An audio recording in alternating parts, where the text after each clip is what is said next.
It was raining that day. The kind of rain that feels personal, like the sky itself is grieving with you.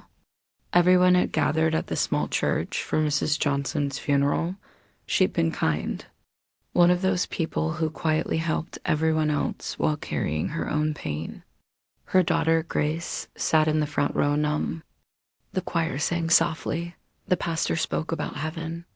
Everything was as expected until the doors creaked open. A man walked in. Tall, soaked to the bone, face hidden under a hood. He didn't sit. Just stood at the back, staring straight at the casket. Grace noticed him. Something in her chest tightened. She didn't recognize him, yet there was something familiar. When the service ended, people went to offer condolences. Grace looked around, but the man was gone. That night, as she sat alone in her mother's room, she found a sealed envelope on the dresser.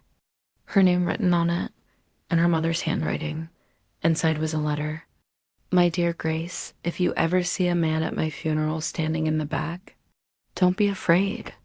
His name's Michael. He's your brother. Grace froze. Her heart raced. She didn't have a brother, at least she'd never been told. Years before you were born, I made mistakes I couldn't fix. I prayed every day that God would forgive me, and that one day he'd bring you two together. Tears blurred her vision. She barely noticed the knock on the door. When she opened it, there he was. The same man from the church. I didn't mean to scare you, he said softly. I just didn't know if you'd want to see me.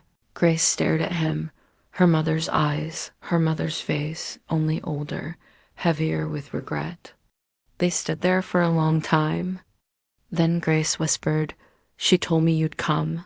He looked down, voice breaking. She told me the same thing. They sat together in silence, two strangers bound by a secret and a prayer. But here's where it gets strange. The next morning, when Grace went to call him, the number he gave her didn't exist. The address he mentioned wasn't real. No one at the funeral remembered seeing him, not even the pastor. But when Grace returned to her mother's grave that afternoon, she found two sets of fresh footprints in the mud, hers and his. Only his stopped halfway, fading like he'd walked into thin air. And right beside the tombstone, someone had placed a single white rose, with a note that read, Thank you for forgiving me. Tell Mom I made it home.